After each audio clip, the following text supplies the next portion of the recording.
Very happy to see you, Maharaj. So nice. Are you in Mayapur? Yeah, I'm in Mayapur, freezing cold. It's so cold, it's unbelievable. Oh This yeah, is like no sunshine for the last 2 days. My God, since I've been here, I didn't see the sun. and it's like yeah, the cold goes into your bones, you know. Oh It- really? yeah, it's very, very cold. So I like to just, on behalf of Mayapur Institute and all the students, to welcome His Holiness Bhakti Vigna Vinasaya Narasingha Maharaj, who is a very senior devotee in ISKCON. He took initiation, received initiation from Srila Prabhupada in 1971. Many of us were not born at that time. Yeah, I wasn't born. I'm old, but not that old. And You're in another body. yeah, that's true. And Maharaj has been like fully dedicated to the mission ever since. Had carried out many different services. He was there. If you see the parikrama when they took Prabhupada's murti around Govardhan after Prabhupada's departure in Vrindavan, he's one of the carriers of the palanquin that was carrying Prabhupada. And he has been a sannyasi for many years. Personally, I think he's like an ideal sannyasi. Very renounced and very focused on his preaching around the world. He has learned Mandarin, which is probably the most difficult language on the planet, to preach extensively in Asia. He was under the wing of His Holiness Tamal Krishna Maharaj for many years. And particularly for the MI is very, very grateful to Maharaj because Maharaj has been teaching with MI for 25 years now, since the Mayapur Institute began. He's been a regular teacher for both Bhakti Shastri and Bhakti Vaibhava. And since we started this Bhakti Vedanta program, he's also been a regular teacher. So you got a blend of someone who is very mature, very senior, who is a dynamic preacher in different fields, and who is also a very experienced teacher in the Shastra. So again, I'm very happy that Maharaj is going to be teaching this most confidential section of the Srimad Bhagavatam. And I pray that you can relish and go deep into this topic with the guidance of Maharaj. Hare Krishna. Hare Krishna. Hare Krishna. Thank you, Prabhu. So, my humble obeisances to all the devotees. Om Jnana Tamarandasya Gyananjana Shalakaya Chaksurun Militanyena Tasmai Shri Gurave Namah Vanchakalpa Tarubhyascha Kripa Sindhu Bhaivacha Patitanam Pavanebhyo Vaishnavibhyo Namo Namah Jai Shri Krishna Chaitanya Prabhu Nityananda Shri Advaita Gadadhar Srivasati Gaur Bhaktavinda Hare Krishna Krishna Krishna Hare Hare Hare Rama Rama Rama Hare Hare. So as Radhika Nagar Prabhu was saying, this is a confidential part of the Srimad Bhagavatam. I actually began with chapter 29, where the Rasa Leela topic comes up, right? Chapter 29, and then you had 30 and 31. I think, was it Srivas Prabhu was teaching 30 and 31? Hare Krishna Maharaj is Bhakti Dhira Damodar Maharaj. Oh, Dhira Damodar Maharaj taught you. Okay, so you just finished Gita Gopi Gita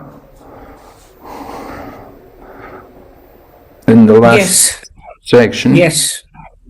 You finished Gopi Gita. Was that last week? Was it? Yes.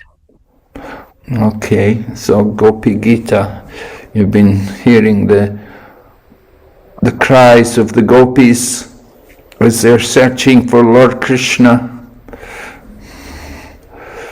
singing their beautiful song, wonderful Gopi Gita.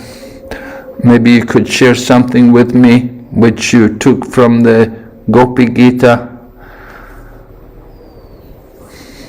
Please give me something you learned, or which you heard, which you were inspired or touched by from the Gopi Gita. Of course, it's all wonderful. It's all very relishable. Can you just give me something you remembered from the class? Maharaj.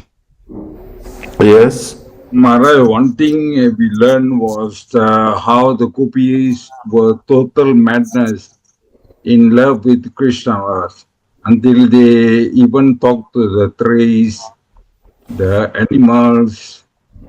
So where's Krishna? So they were in total madness of love on Krishna, Maharaj. Yes. Yeah, they're really in the ecstasy. They're tasting the nectar, the ecstasy of separation from Krishna, right? A very painful thing. This is something the gopis had to deal with. So thank you for that. Anybody else has something? Hare Krishna Maharaj, Dandavas Pranam. We also had a discussion on the two kind of emotions, that is Vipralamba and Sambhoga. Like how Sambhoga is in union and Vipralamba is in separation. And we detailedly, Maharaj discussed that, and we had those discussions. Okay. So, yeah, there has to be also meeting. After separation, there has to come meeting. So, we will see in this chapter, of course, this chapter is entitled, in the Srimad Bhagavatam, they've titled it as the reunion. So, it's a good indication of what's going to take place in this chapter. But the chapter, of course, begins with Sukadeva Goswami, and he's talking to Maharaj Parikshit. O king, the first verse, having thus sung and spoken their hearts out in various charming ways, the gopis began to weep loudly. They were very eager to see Lord Krishna. So the gopis are weeping, they're crying loudly. But at the same time, they've been singing and they've been revealing their hearts with beautiful verses, right? Gopi Gita, different gopis, each gopi sang a beautiful verse. And Gopi Gita is commemorated. It's one of the most popular sections of the Srimad Bhagavatam. People like to recite it. It's so wonderful. We have some people come to, I know even in places like Hong Kong, we have people come to the temple there who recite Gopi Gita. They have a habit to do it every day, reciting Gopi Gita. So reciting is one thing, but appreciating and entering into the mood of Gopi Gita, that's another thing. So the mood of Gopi Gita is describing their very great eagerness to see Lord Krishna and their attachment for Lord Krishna, their very deep love for Lord Krishna. And we can understand how deep their love must be, but they're weeping loudly. So when people have some great distress, then generally that's how we relieve it, by crying, bring out the tears. All right, so then chapter then goes on, text number 2.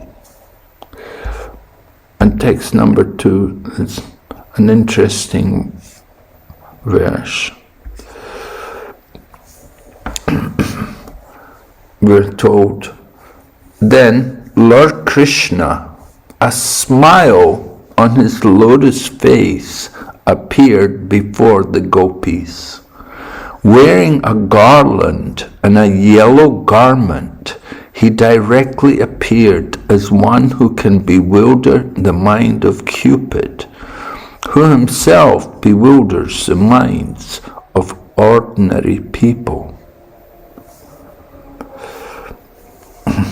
So particularly important in this verse is one point which we want to note, is how Sukadeva Goswami addresses Lord Krishna. And you can see here, he describes Lord Krishna as Shori.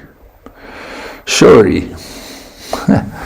We have a nice devotee, Shori, one of my godbrothers. He was a wonderful Sankirtan devotee. So anyway, Shori is the name of Lord Krishna, but there's a special significance of this term, Lord Krishna, right? What is the literal meaning of Shori? Does anyone know?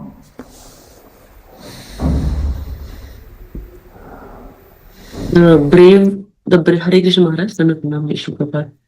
The brave warrior, yes, right, he's a warrior, right? It's definitely not a name for a cowherd boy, really, is it? Shori. I heard that it can mean one who carries a bow. Carries a bow. I don't know, but it's certainly a name of a Kshatriya. And so it's an indication that Shukadeva Goswami is referring to Krishna by the name Shori because he's not very pleased with him. He's not really... Shukadeva Goswami's his sympathy is for the gopis. And he's concerned that Lord Krishna had disappeared from the gopis and he broke their hearts. So this name Shori, it indicates, it's describing Lord Krishna as a Kshatriya, or as the prince of Dwarka. That he's in Dwarka, Krishna is a Kshatriya. In Vrindavan, he's a cowherd boy. But in Dwarka, he's a Kshatriya. And this name Shori indicates more the mood of the Kshatriya mood. So Kshatriyas are not very kind-hearted. They're more hard-hearted people. You know, soldiers like that, you know. Soldiers, they have to go out and shoot and fight. They're trained to fight and to kill. So Shori is the name of Lord Krishna as a Kshatriya. It's his Dwarka name. Shukadeva Goswami is calling him like this. It's like he's rebuking Krishna. He's saying that you're so hard-hearted. You know, a cowherd boy cowherd boys are simple and honest and kind-hearted. Cowherd boys, in Vrindavan, people taking care of cows. To do that, just to be with the cows all day, you become gentle. Even they take people from a prison sometimes, and they'll put them to work taking care of the cows. And just by being with the cows, even people who are murderers and guilty of crimes of violence, they change, they become transformed, they become gentle just by the environment of being with the cows and caring for the cows. So cowherd boys, they're like that, they're kind and gentle. But Shukadeva Goswami is referring to Krishna as Shori. You're the Kshatriya, you're a hard-hearted person. You're hard-hearted because you left the gopis, you broke their hearts, you went away from them, you hid yourself from them. After you had called them to come to the forest, you then left them. So this is the mood here behind Shukadeva Goswami addressing Lord Krishna as Shori. Is that all right? Is that clear to everyone? Yes, Maharaj. Okay. So that's one point. And then the other point is in this verse that Lord Krishna is described here as he can bewilder the mind of Cupid, who himself bewilders the minds of ordinary people. And so in the material world, ordinary people, we're all controlled by Cupid. But Cupid himself becomes controlled by Lord Krishna.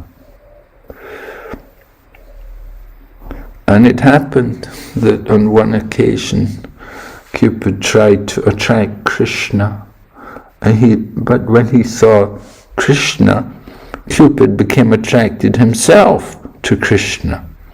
He became so attracted to the bodily features and to the beauty of Lord Krishna that Cupid himself fainted. So this is the very special position of Lord Krishna. And he's come, this time it's mentioned, Lord Krishna, he's come with a smile on his lotus face. So when we think of Krishna, what is the most attractive feature of Krishna which you find to be the most pleasing, the most absorbing in Krishna when you look at Lord Krishna? Anyone? His lotus feet. Lotus feet, okay. You look at his lotus feet, yeah, Krishna's body has different parts of the body, they're like a lotus. So his feet are there. Yeah, you can look at his feet. But you're not going to remain always looking at his feet, right? We're attracted by the feet, and definitely Krishna has beautiful lotus feet, and they're marked also with beautiful auspicious signs on the soles of his feet.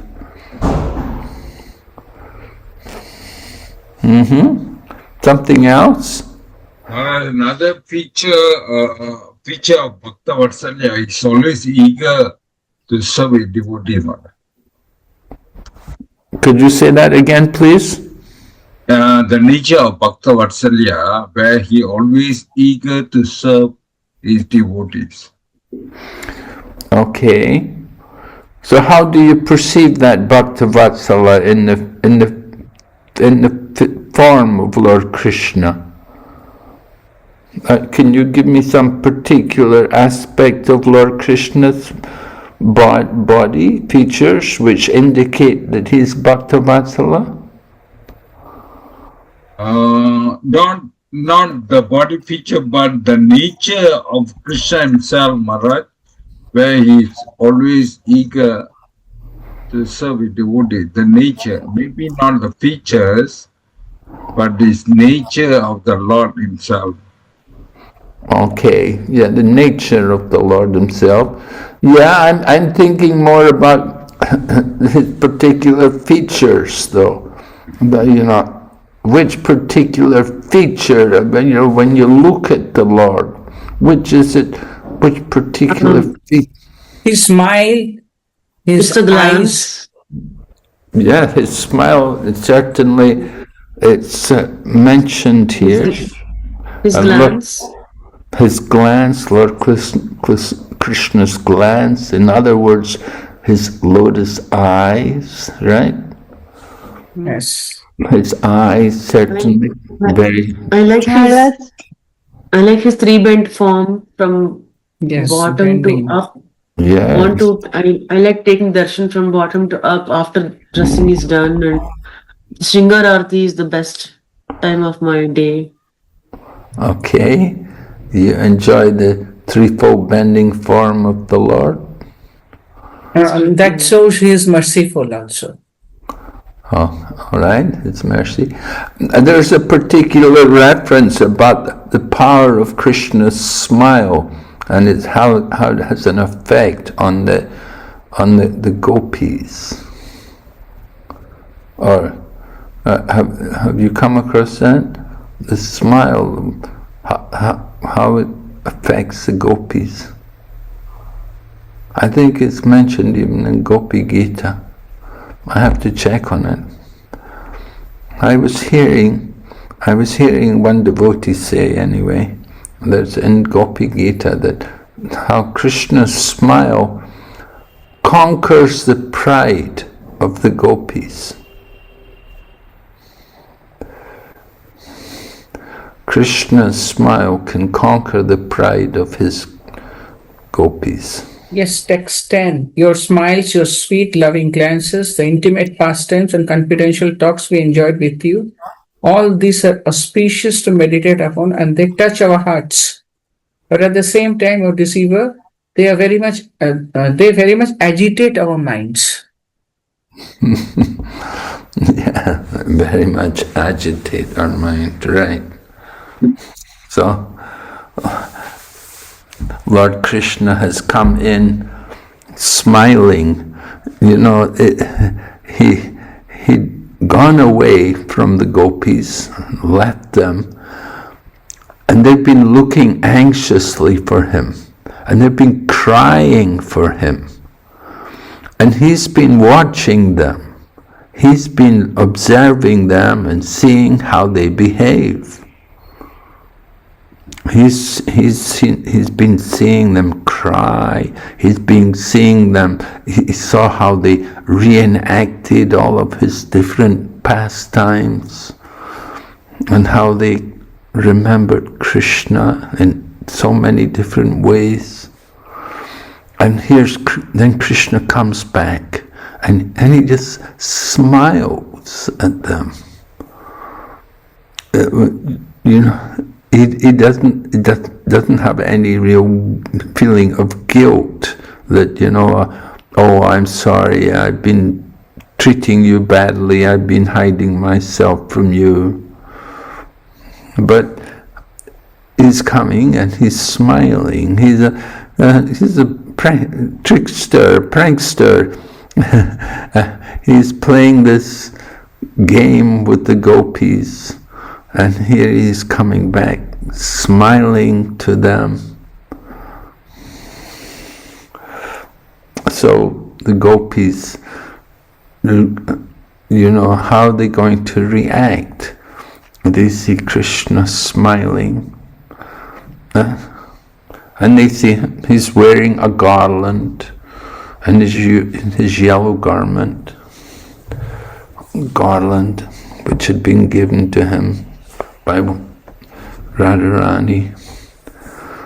And this way, Lord Krishna is coming back. He wants to see how the gopis are going to respond to him.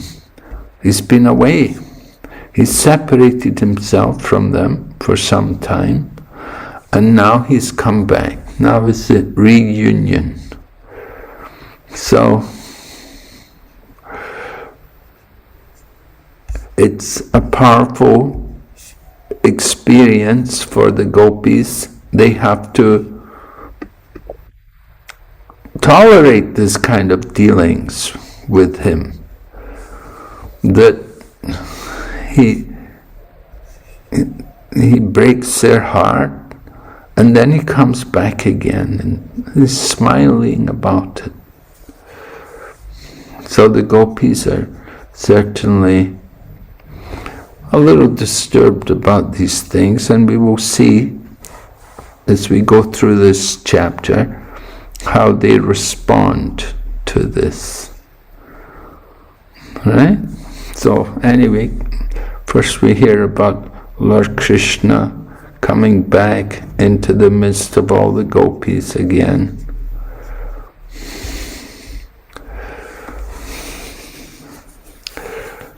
So when the gopis saw, going ahead, text number 3, when the gopis saw that their dearmost Krishna had returned to them, they all stood up at once, and out of their affection for him, their eyes bloomed wide. It was as if the air of life had re-entered their bodies. So it was like the gopis, with Krishna leaving them, separating himself from them, it was like the gopis were like dead. It was like they'd lost the life in their bodies. Their life had no more meaning without Krishna. Krishna had so much meaning to them. And now he's come back. And so, of course, it's just overwhelming for them. And so they all stood up together, and their eyes are plumed wide. In other words, they're very, very happy to see Lord Krishna with them again. Just like you may have some terrible life, near-death experience, and then you may again regain your life. So like that, the air of life re-entered their bodies, and the gopis feel so much encouraged to see Lord Krishna again in their midst. So then we're going to hear now how the gopis responded and how different gopis reacted in the association of Lord Krishna. In Chaitanya Charitamrita, it's mentioned how there are different kinds of gopis. I think probably most of you may be familiar with this. It's mentioned, sometimes people say, oh, gopis, this is not in Prabhupada's books. But it's very much in Prabhupada's books. And if you go to the Chaitanya Charitamrita, in the Madhya Lila, you can get the very nice discussion between Lord Chaitanya and Ramananda Rai. What's happening is a description of the performance of the Vrindavan pastimes is being described. Lord Chaitanya is talking with Ramananda Rai, and sometimes Swarup Damodar is also there. So it's mentioned in the Madhya Lila, chapter 14, text number 161. It's mentioned there, it said, the left wing and right wing of the gopis has been, wait, I should read the verse first of all. The verse is something else. The verse is about Radharani. It says, Radharani is grown up and her character is equipoised. She is always deeply absorbed in ecstatic love and always feeling in the mood of a left-wing gopi. And so then the purport, we hear about what it means, left-wing and right-wing gopis. The left wing and right wing of the gopis has been explained by Rupa Goswami in the Ujjvala Nilamani. That's in Saki Prakarana 26 and 32. The left wing is described in this way. A gopi who is always eager to be jealously angered, who is very enthusiastic for that position, who immediately becomes angry when defeated, who is never under the control of a hero, and who always opposes him, is called a Vama, or a left-wing gopi. Right? So this is Srimati Radharani. She is in the mood. Her mood is that of the left-wing gopi. She's always eager to be jealously angered. And then the right-wing gopi, Rupa Goswami describes right-wing gopis in this way. He says, a gopi who cannot tolerate womanly anger, who speaks suitable words to the hero, and who is satisfied by his sweet words, is called a dakshina, or a right-wing gopi. Right? A gopi, she cannot tolerate womanly anger, who speaks suitable words.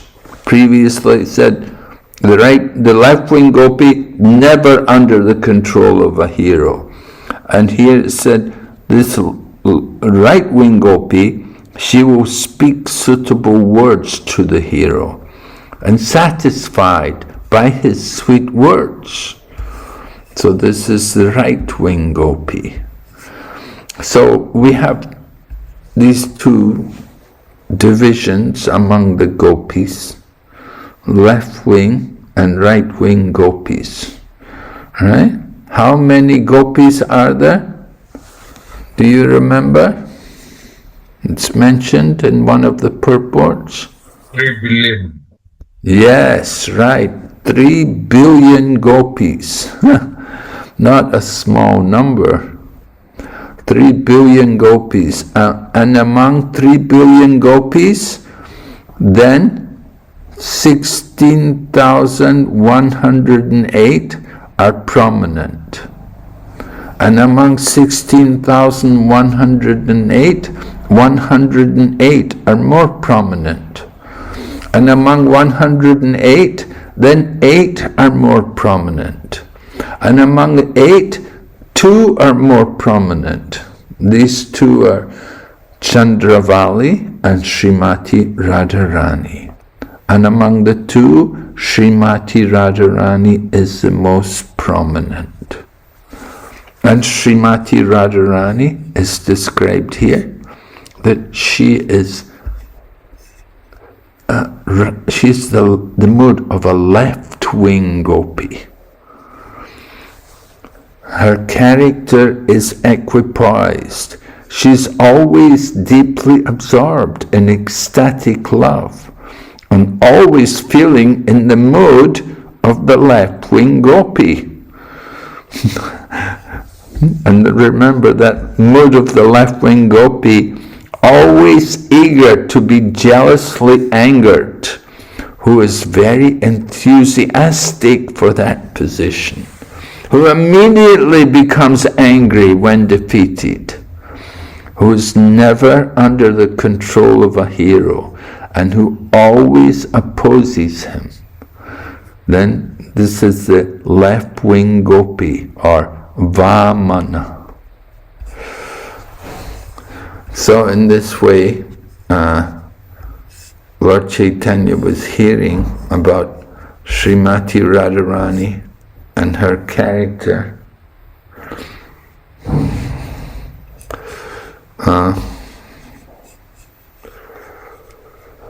Let's go back to Srimad Bhagavatam.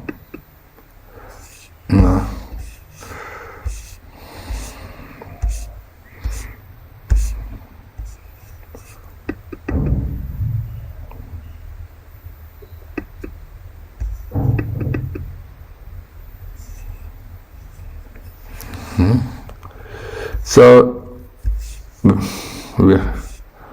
we've been hearing about the gopis, how the life air has re-entered their bodies.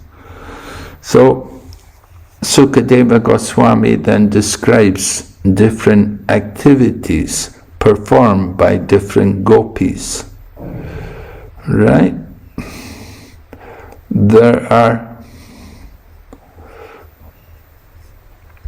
left-wing gopis and right-wing gopis. So from their activities and from their mood, we can understand which gopis are left-wing and which gopis are right-wing. Now in this section of Srimad Bhagavatam, it mentions how there are 8 principal gopis.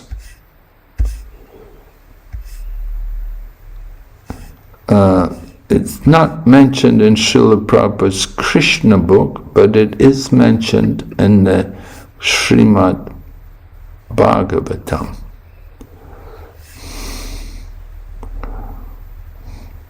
Right?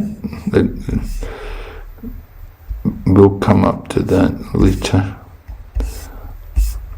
Anyway, in Vishwanath Chakravarti Thakur's purports, he identifies different gopis who did these different things. He could understand from their actions what was their mood, what was their emotion.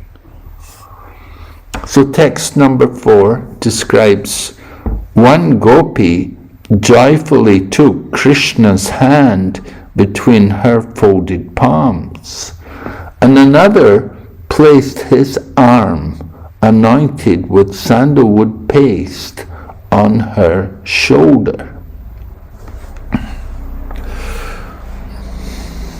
Right?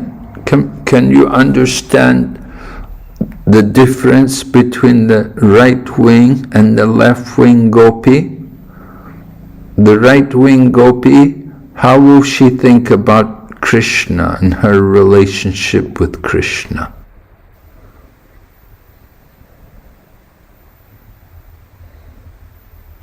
They are satisfied with his sweet words and they will be joyful. So now this text 4, what you said, they are all right-wing gopis. Yes, the right-wing gopi, is she thinking Krishna is under her control? No. Krishna, this under the control of hero, that is, they are never under the control of hero, they are left-wing, like Radharani. Yes, right. So when Krishna came back after separating, after disappearing from them, then some gopis, they're very happy and they immediately accept Krishna, right? They are right-wing, they are right-wing gopis. Yes, and on the other hand, the left-wing gopis, what are they thinking when Krishna returns? So they are angry and they will be showing they are angry. They are exposed. They will expose themselves that they are angry. They are not happy with them. No, we're not happy with him. Right. Yeah. In that way. Yeah, they're thinking like that, right? They've got some anger. They're thinking, oh, he's come back, right? Now he's come back and he thinks we're just going to forgive him. He called us to the forest. He played his flute and encouraged all of us to come out of our homes. And we all came here. And then he does this to us. No, first of all, he says, why are you coming here? You're just young girls. You will get a bad name. You'll lose your chastity by coming into the forest in the dead of night. That this is not proper behavior for young women and married women to do like this. And this way he confused the minds of the gopis. Although he had called them, he had invited them by playing on his flute. And then he was dancing with them. And then at a certain point, Lord Krishna disappeared. Why did he disappear from them? What was his reason? Because Lord Krishna felt that they became proud. Because these gopis, they were thinking that Krishna is mine. He is with me. In that way, they became proud, all the gopis. So that Krishna felt that one. So to remove that prideness, he disappeared. Yes, to take away their pride, Lord Krishna disappeared. To increase the Vipralamba Prema Bhava in gopis, he was separated. To increase the Vipralamba Prema. Oh, to increase their prema? Yes, certainly. Krishna also has his reasoning in separating himself and disappearing from them. He wants to increase their attachment for him. Also, he wanted to pay more attention to Radharani also. Because she was feeling.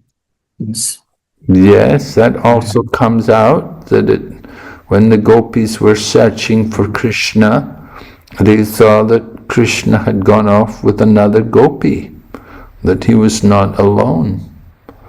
And that was a surprise to them, that they saw that Krishna had gone off with another gopi. And then, of course, later on, then they saw that Krishna also left her.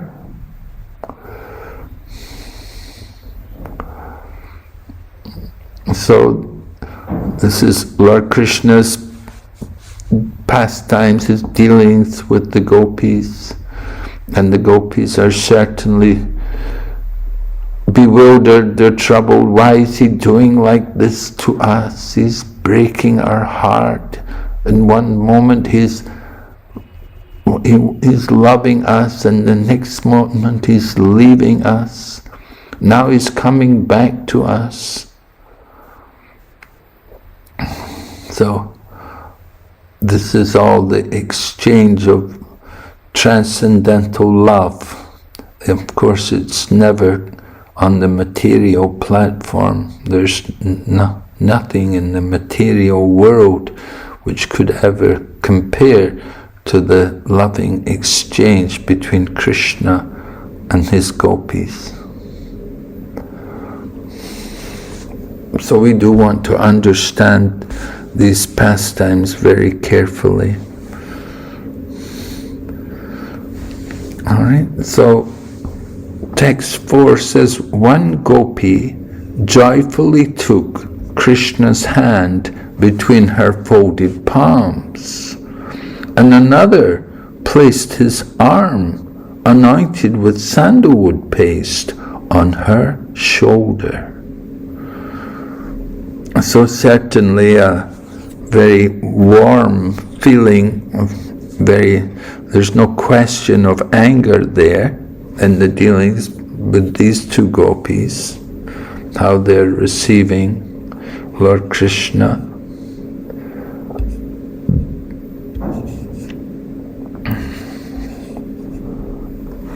And then text 5 describes a slender gopi respectfully took in her joined hands the betel nut he had chewed, and another gopi, burning with desire, put his lotus feet on her breasts. So again, more intimate, loving dealings. Certainly they're showing great respect and attachment to Lord Krishna, deep love. Text number 6. One gopi, beside herself with loving anger, bit her lips and stared at him with frowning eyebrows. Oh, we don't want any of the ladies to do like that, right? We don't want you biting your lips and frowning eyebrows. And Sukadeva Goswami said, as if to wound him with her harsh glances. So we see the different emotions here between the gopis, right? What kind of gopi is this? Loving, left wing. loving anger. Loving anger is left wing. They are in the team of Srimati Radharani. Yes, all right. So there are two teams, right? We have the Vamana and the Dakshina, or the left wing and the right wing gopis. And their moods are quite different.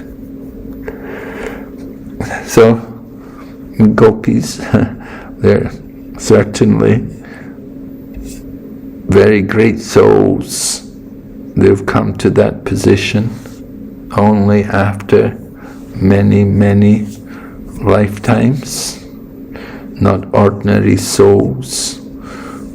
We do want to think about who these gopis are, what is the identity of these gopis. Right? We're told some of the gopis were great sages in the time of Lord Ramachandra. And when they saw the form of Lord Ramachandra, these sages were attracted to him, and they desired to enjoy an amorous relationship with him. So at that time, Lord Ramachandra explained to them how in his incarnation as Lord Rama, he'd already made the vow, Ekapatni Vrat, only one wife. So he told them, in this incarnation it will not be possible. But if you take your birth in the family of the cowherd people in Vrindavan, then in my future incarnation, then at that time we can have that kind of exchange. So some of the gopis, they're the great sages from the Dandakaranya forest, and they had taken birth in the family of the cowherd people as gopis, and they're able to enjoy this loving dealings with Lord Krishna. There are other gopis who are the Shruticharans. They're the personified Vedas, or the Upanishads, and they also wanted to enjoy Lord Krishna's pastimes. They had that desire to take part in the Lord's pastimes. And the only way they could do it was by taking birth in the family of the cowherd people and becoming gopis. So, like that, you've got some very special people becoming gopis. It is said that the personified Vedas, they become gopis in the next yuga, the next millennium, and then when they become gopis, then there's new gopis, new people, new souls become the personified Vedas, and then they also, and in the next millennium after that, then they will also take birth in the family of the cowherd people and become gopis. Because Vedas are eternal, and personified Vedas, different personalities are given that responsibility in every millennium. So like this, we have different gopis. Some gopis, of course, come from the spiritual world. They're eternally liberated souls, and they come simply to take part in the pastimes of Lord Krishna. And some other souls are just becoming perfect and getting ready to go back to Godhead. They're getting their final, if you like, training before they go back to Godhead. They're given another opportunity to take birth and to take part in Lord Krishna's pastimes and be with Lord Krishna. So in this way, there's different groups of gopis with different kinds of backgrounds. And some of them are left-wing, which was quite they can get angry and they can show that kind of jealous anger mood. And others are more gentle and soft. Different moods. Lord Krishna is the supreme enjoyer, and he likes to enjoy all of these different kinds of moods. So we see all of these different things taking place in the pastimes of Lord Krishna.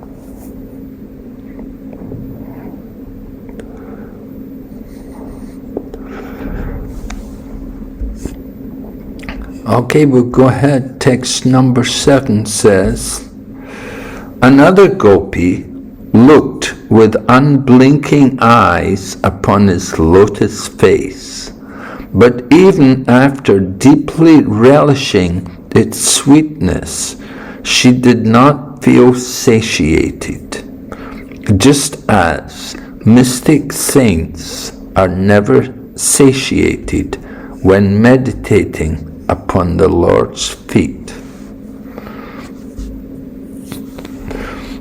So,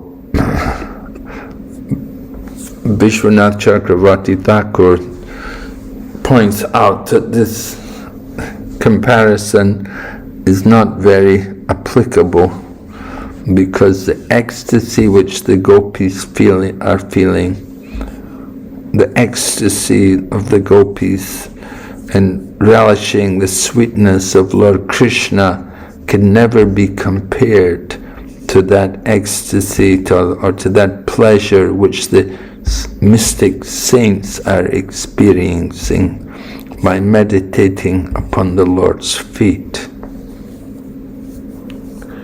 Right? The gopis' ecstasy is 1,000,000,000 times greater than the ecstasy which these sages can ever experience.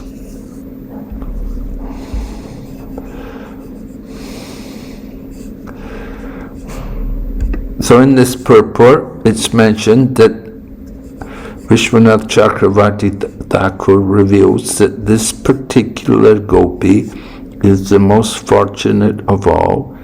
This is Srimati Radharani. Right? She had looked with unblinking eyes upon Krishna's lotus face. And even after deeply relishing the sweetness, she did not feel satiated. So Srimati Radharani, she's the emblem of love for Krishna. She is, of course, the Ladini Shakti of Lord Krishna, and she's showing the power of pure loving devotion.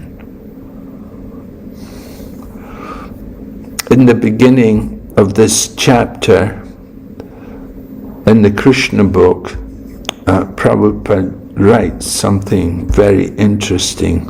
I'll just find it for you, just read it to you. But Prabhupada points out how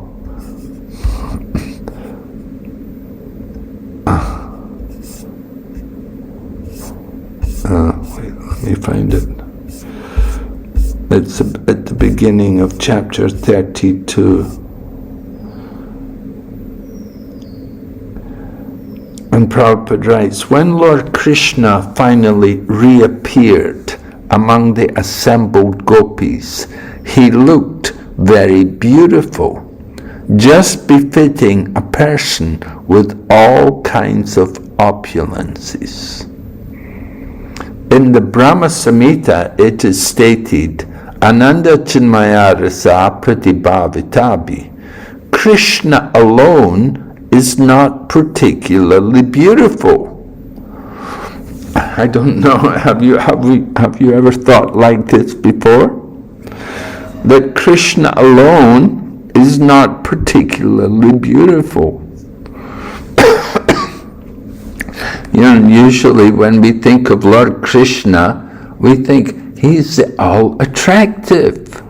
He's the Supreme Lord, and one of his opulences is his beauty. But here, Srila Prabhupada writes, Krishna alone is not particularly beautiful. I always remember Prabhupada saying he didn't like these pictures where there's only Krishna. He said, they have these pictures of Krishna, and they'll have like some light or some effulgence coming out from the face of Lord Krishna. Prabhupada said, these are just expressions of the impersonal Brahman. So Prabhupada, he didn't like to see these things, just Krishna alone. He said, Krishna is never alone. He's always with his devotees. And so here also Prabhupada's bringing up this point, that Krishna alone is not particularly beautiful. The Mayavadis, Jnanavadis, they may like the form of Krishna, but they always show Krishna alone. They don't show Krishna with his devotees, with the gopis. They cannot understand that the Lord has his potency, has his energy.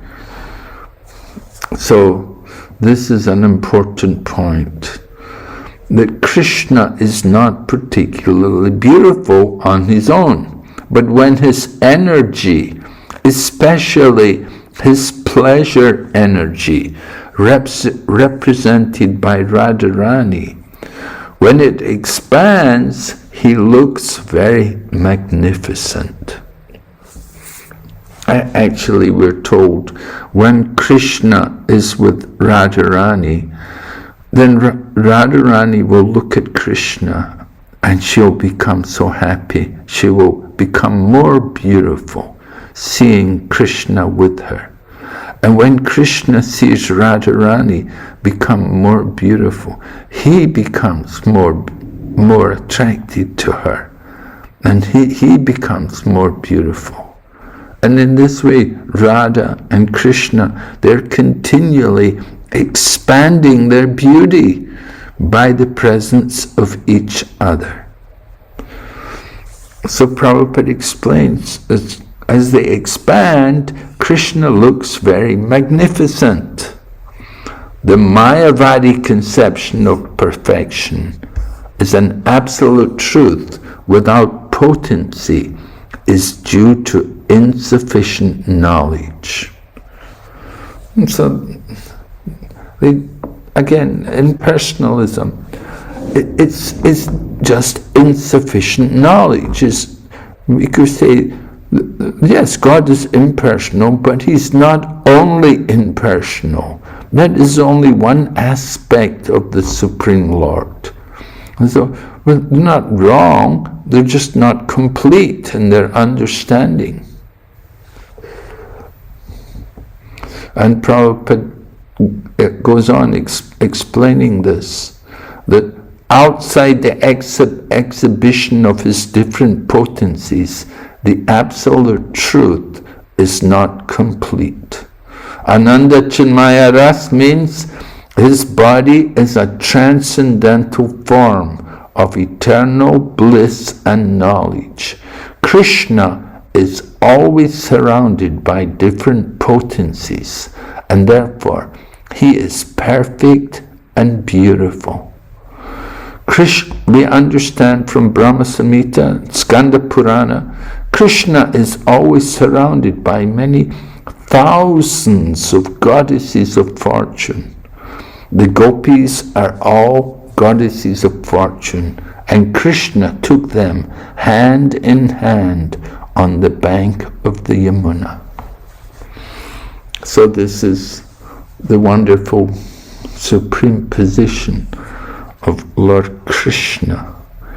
He's enjoying unlimitedly.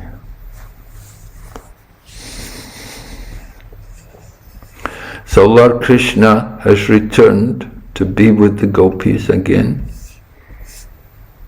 And the gopis are responding. They're receiving him in different ways. They have their different moods. So Srimati Radharani, she is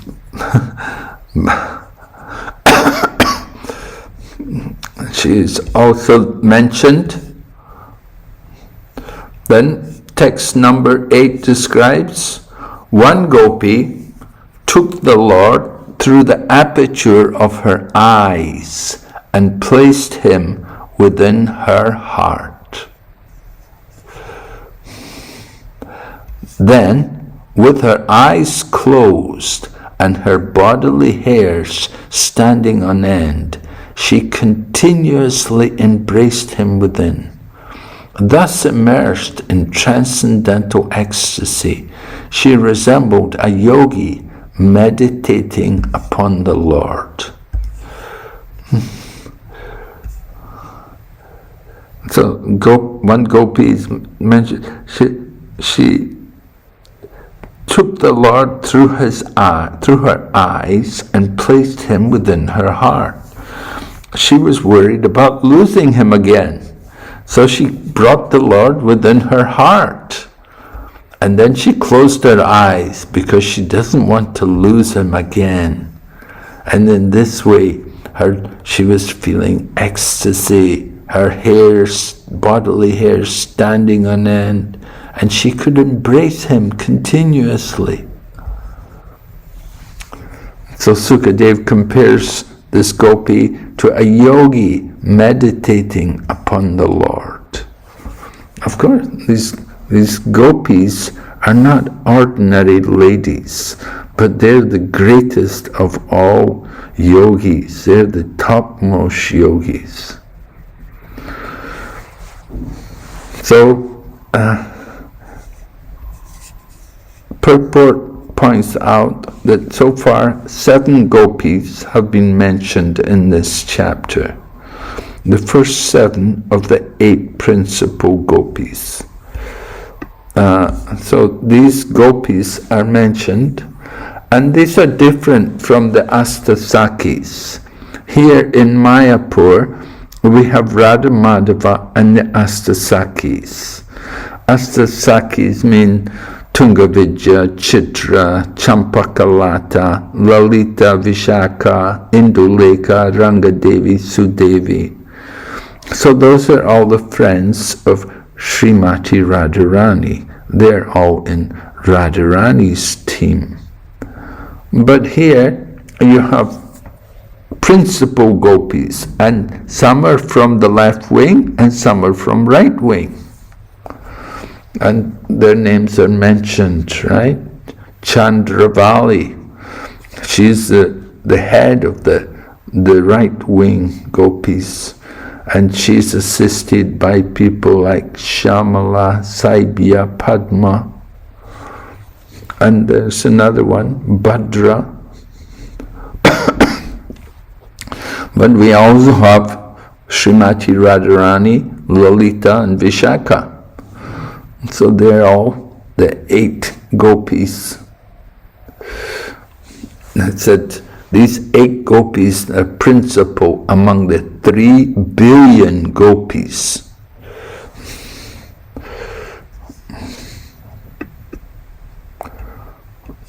So a lot of information is available in Rupa Goswami's Ujjvala Nilamani.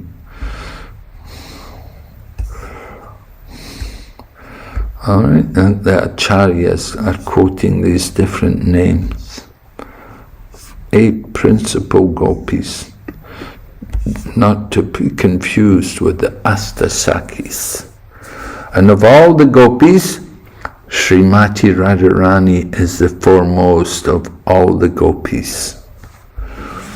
And the purport it mentions, just as Srimati Radharani is most dear to Krishna, her bathing pond is similarly dear.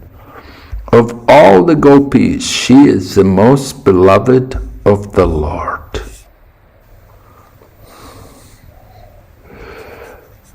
And then Brihad Gautamiya Tantra also names Srimati Radharani as Krishna's foremost consort. The transcendental goddess Srimati Radharani is the direct counterpart of Lord Sri Krishna. She is the central figure for all the goddesses of fortune. She possesses all attractiveness to attract the all-attractive personality of Godhead. She is the primeval internal potency of the Lord.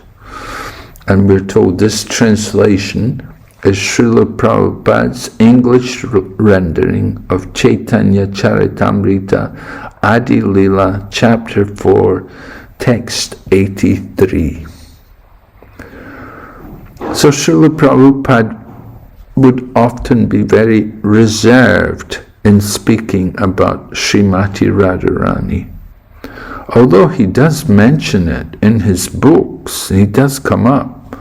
But Srila Prabhupada was at the same time cautious about how devotees would try to jump to higher things. And he didn't encourage the devotees, for example, in chanting the names of Srimati Radharani. Like in Vrindavan, you know, people, they like to say Radhe Radhe. So if somebody would say Radhe Radhe to Srila Prabhupada would just say Hare Krishna to them. And Srila Prabhupada points out that there's no difference between the chanting of Hare Krishna and Radha Krishna. It's the same. However, the Radharani is certainly something very confidential. Just like in the Krishna book, in the introduction to the Krishna book, well, on the cover of the Krishna book, there's the beautiful picture of Radha and Krishna. So in the introduction to the Krishna book, Srila Prabhupada mentions, he said, people ask, Who is the girl with Krishna? Who is that lady with Krishna? If this is Krishna, who is that lady with him? And although Srila Prabhupada mentions that people ask like this, Srila Prabhupada did not actually get into describing more about Srimati Radharani. He wants people first of all understand who is Krishna, and then you can go on to understand Srimati Radharani. So Srimati Radharani, of course, is the pleasure energy of Lord Krishna. So there's a lot of information about Srimati Radharani, and in this purport we're given some things. But from the Rig Veda there's a quote, "Among all persons it is Sri Radha, in whose company Lord Madhava is especially glorious. And as she is glorious, and as she is especially glorious in his." Okay. Lord, among all persons it is Sri Radha, in whose company Lord Madhava is especially glorious, as she is especially glorious in his. So Radharani is glorious in the company of Lord Madhava, and Lord Madhava is glorious in the company of Srimati Radharani. So the two are inseparable, but they do separate for the purpose of pastime, so that there can be more pleasure in meeting again. Right? The pain of separation allows for the pleasure of meeting again. So this chapter 32 is describing again the meeting of the Lord, meeting with Krishna and the gopis, coming together. Okay. Any questions so far?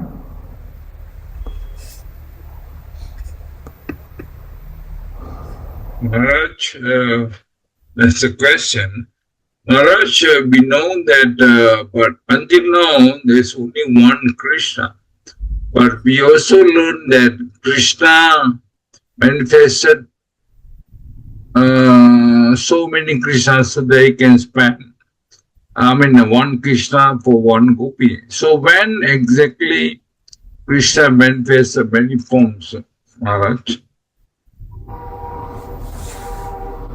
When exactly did Krishna what? Manifested many forms, multiple forms. Oh, well, that's going to come up when we discuss the Rasa Leela. Oh, okay. Okay, right? We're going to talk about that when we come to the Rasa Leela. So that's the next chapter. Any questions about what we've been talking about so far? Everyone's okay? Did you cover right wing and left wing gopis already? Hare Krishna, Maharaj. This Radharani, she was supposed to be the left wing gopi. Yes. But she here is not showing that that mood. Well, of course she can change the mood. It's not that all the time, totally, we see the gopis, but generally the prominent mood among Srimati Radharani is that she is left wing. And I read to you from the Chaitanya Charitamrita how it's stated there that Srimati Radharani is the left wing gopi. Right? Okay. You didn't hear that when I read Chaitanya Charitamrita? She is Madhya Lila, chapter 14. I was there, I heard it. But that with that reference telling, It says, she is always deeply absorbed in ecstatic love and always feeling in the mood of a left-wing gopi. but here she didn't show her harsh glances or something like that. But her sweetness, she just meditating and very cool and calm like that.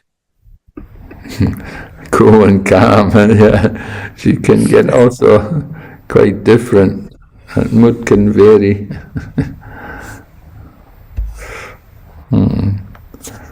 Generally, because so what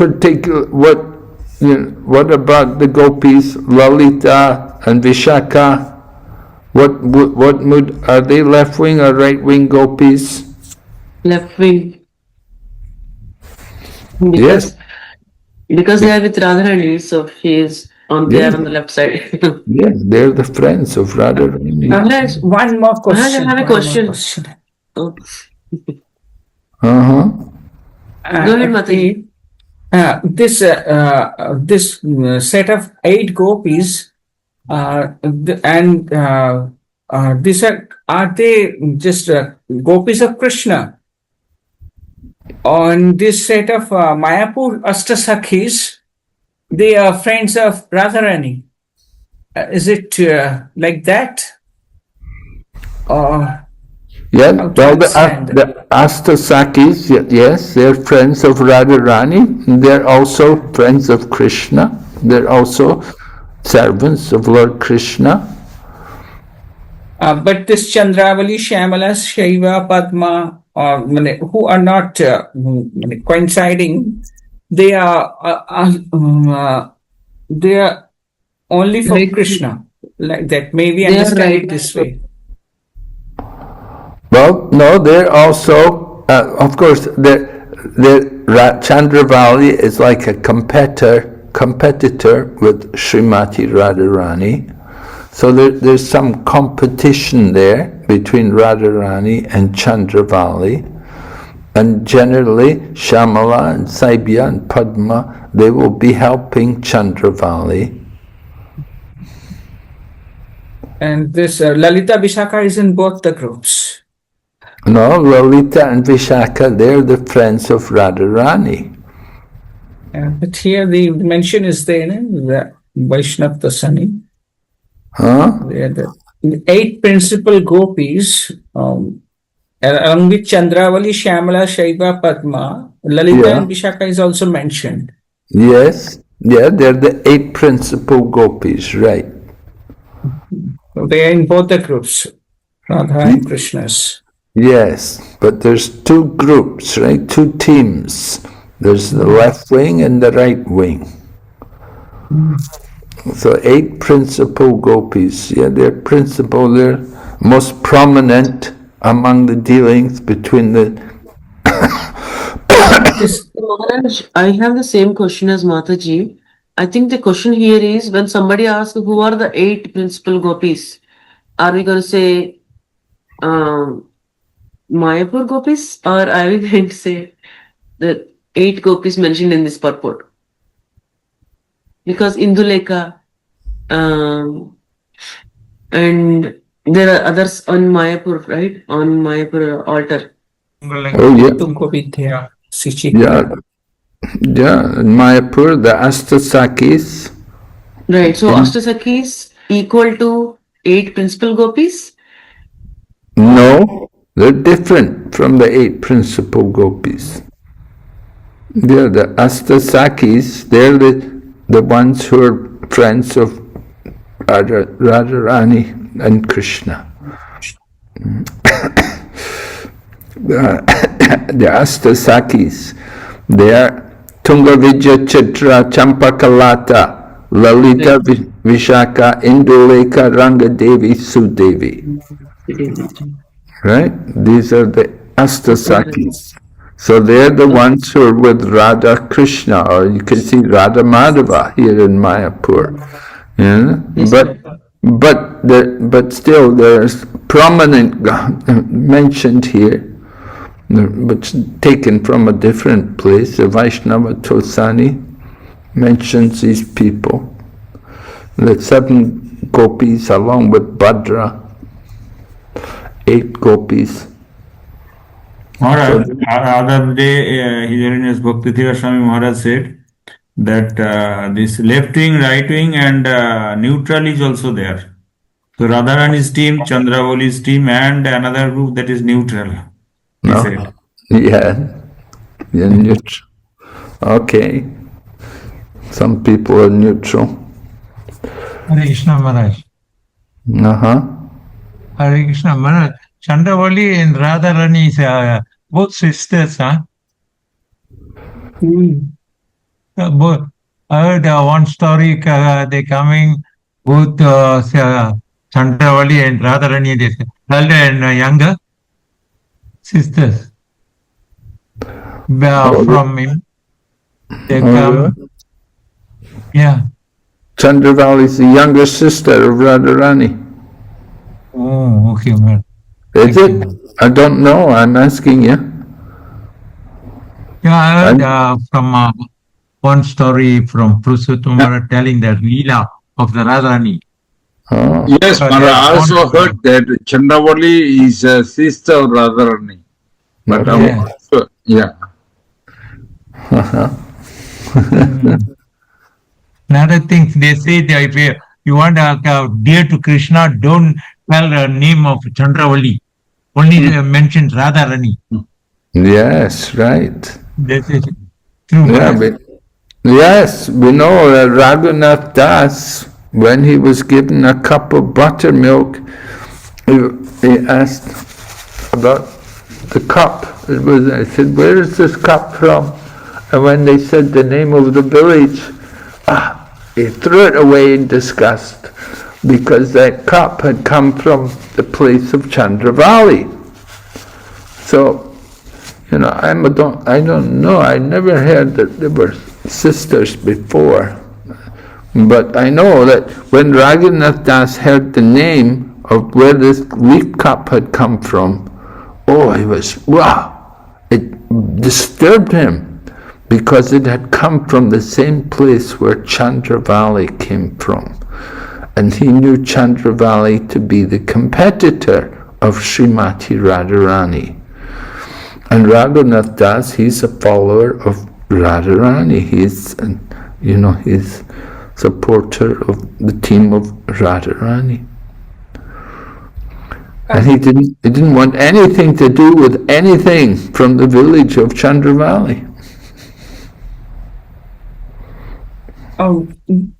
Maharaj, we heard this story, this origin of Radharani, that she and Chandravali were taken from the Vindhya mountains, and then they were thrown by Putana in the Vrindavan, like that, and that she appeared, both of them together, like that. Yamuna river. The Appearance of Radharani. They were taken from the Vindhya mountain and thrown in Vrindavan. That's Vrishabhanu's place. Vrishabhanu. And we understood. Srimati Radharani, she appeared to Maharaj Vrishabhanu at the time her eyes were closed. Right? But I never heard about how she came to take birth there. She was taken away from that place by Putana. By Putana? I don't know. I have heard this only. I don't know how much truth in it. Hare Krishna Maharaj, I read the one asking of the books of Purushottam Maharaj telling Radharani's pastime. He took a birth from the Vindhya mountain for both of them, Chandravali and Radharani. Radharani is the pack and threw into the Yamuna. Then coming to the Vrishabhanu, and morning taking bath, he touched by that the packet. Then he suddenly opened the lotus flower. He saw the Radharani close eyes. That is the story I heard from his books. No. Yep. Srila Prabhupada doesn't go into these kind of Puranic things. Yeah. We don't get these things. So we're more interested in understanding the philosophy than just the fact that there are these different moods. There's the left wing and the right wing, right? These two groups of devotees, two groups of gopis, and that it's for the sake of increasing the pastimes, the mood of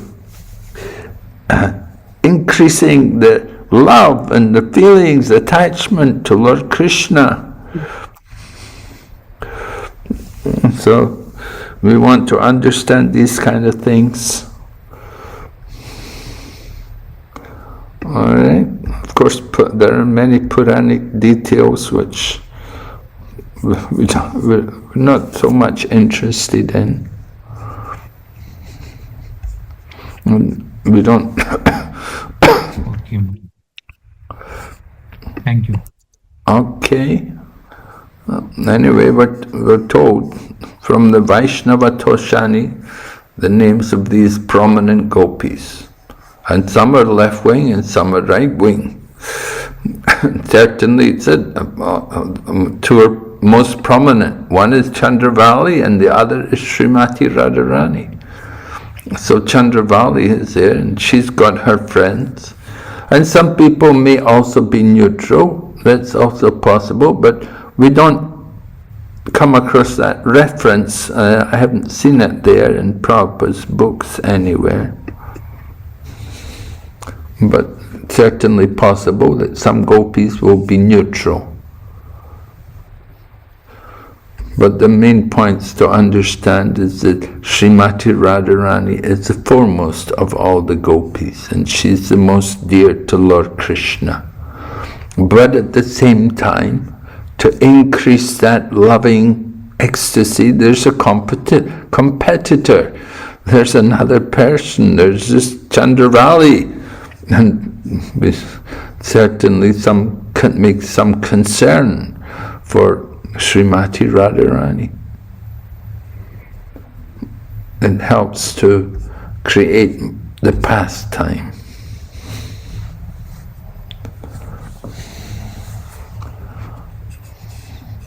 Okay. So Maharaj, was it only the triangular prema? One side Chandravali, another side she is the team leader, and one side Srimati Radharani is team leader. So what about the team members? What about the team members? What is their position? This both two prominent gopis. They might be fighting for getting Krishna. Yes. What about the team members? They are only supporting.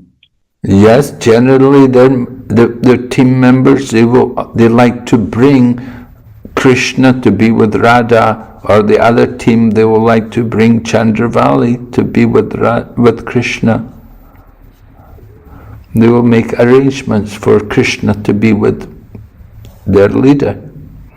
They have a team leader, right? The leader of their group, and the leader of their group will be the one to enjoy with Lord Krishna. But the mood of the leader is she likes to also bring team members forward, and they should also be with Krishna. The team leader doesn't think I'm the only one to be with Krishna, but she will also make arrangements for her team members that they can also be with Krishna, and they have the chance to serve Krishna and please Krishna.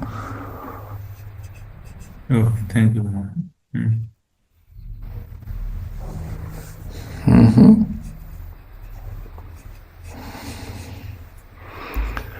So Srimati Radharani and Chandravali, although they're the leaders, they also think about their team members, and they're not selfish. They're not thinking Krishna's only for me, but they make arrangements also for the team members that they can also be with Krishna. All right, so we'll go on. Let's continue here. Here's text number 9. All the gopis enjoyed the greatest festivity when they saw their beloved Keshava again. They gave up the distress of separation. Just as people in general forget their misery when they gain the association of a spiritually enlightened person. Oh. So people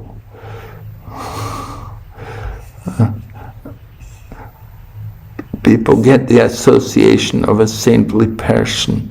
We feel so happy. We forget all the misery. Misery comes, forgetfulness of Krishna. And the nature of Krishna consciousness is we should be joyful. Prabhupada had the one servant, and he was very morose looking, and Prabhupada said to him, you cannot be in Krishna consciousness if you are morose, because Krishna consciousness means we should be experiencing the Brahman, Brahma Bhuta Prasanatma, right? The one who is on the platform of Brahman, he's a joyful soul. So when we get the association of an enlightened person, we should also feel joyful. We should come to the platform of Brahman and forget all of our material anxiety and problems. Forget the miseries which come from identifying with the material body. So the same way the gopis, they got the association of Lord Krishna again. They enjoyed the greatest festivity. Utsava is mentioned, Utsava. So being with Krishna, that is the Utsava. We like to have festivals. We put on a lot of festivals in our Krishna consciousness movement.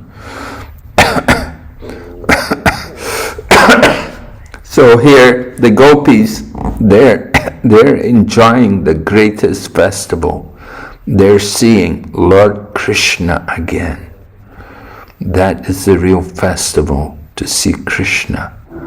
And the gopis, they actually see Krishna directly in front of them with their very eyes. We also can see Krishna. We can go to temple. We can see the deities. We can also see Krishna in the pages of Srimad Bhagavatam. Prabhupada said, just by reading Srimad Bhagavatam, one day you will see Krishna in the pages of the Bhagavatam. So the gopis, they're enjoying this Utsava. A festival, they're having a festival. Krishna has come. And they're no longer feeling any distress of separation. So this is very nice. This is desirable condition. Text 10. Encircled by the gopis, who are now relieved of all distress, Lord Achyuta, the Supreme Personality of Godhead, shone forth splendidly. My dear King, Krishna thus appeared like the super soul, encircled by his spiritual potencies. So the gopis are encircling Lord Krishna. And Lord Krishna, He is the super soul, so He's within the hearts of all the gopis. He's in the hearts of every living entity. And here is described that Lord Krishna, he's not only the Super Soul, of course he's Bhagavan, but he's encircled by his spiritual potencies, the gopis, the internal potency of Lord Krishna. Mahatmanastumam parta daivim prakritim ashrita. The Mahatmas, the great souls, are under the protection of the divine energy. So the divine energy, the internal potency. So the gopis are in that position. And they're feeling so happy to be with Krishna. They're surrounding him. And Lord Krishna, he is in the center, and he is shining forth even more brilliantly than before. All his transcendental bliss increased.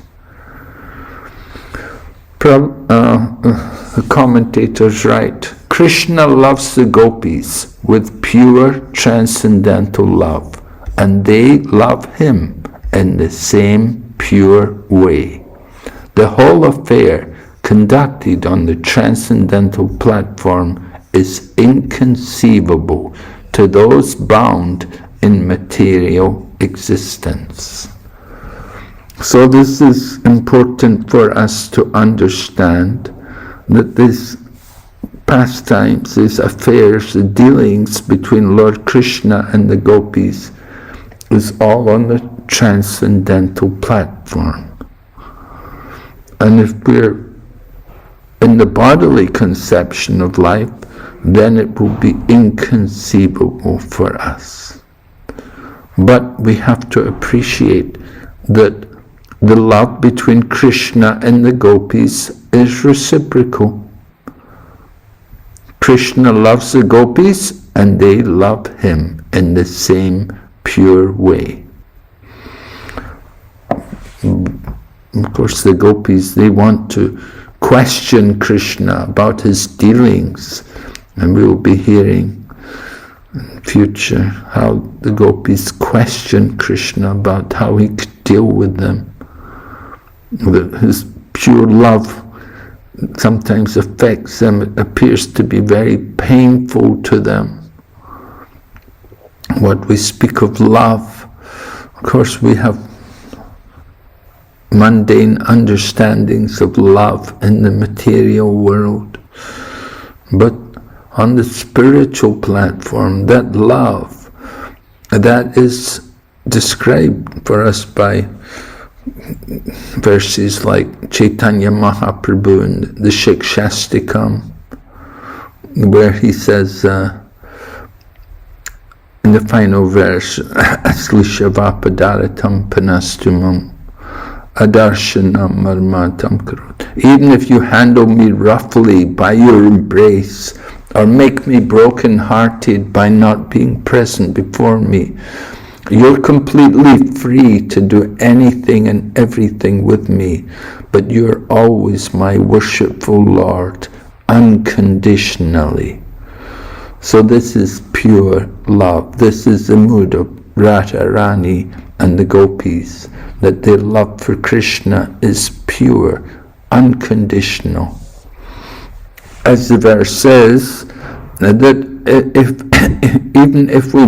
if Krishna breaks our heart and makes us broken-hearted by not being present before us. In other words, if he makes us so unhappy, but if that makes him happy, then that is the gopis' happiness. The gopis are saying, we just want your happiness. We don't care about our own happiness. In material life, people always think, you should make me happy, you know. And the mundane world is all based on satisfying the senses. And if you don't satisfy the senses, there will be divorce. But here, the love of the gopis and Krishna's love of the gopis, it's very pure, but very difficult to understand, very bewildering.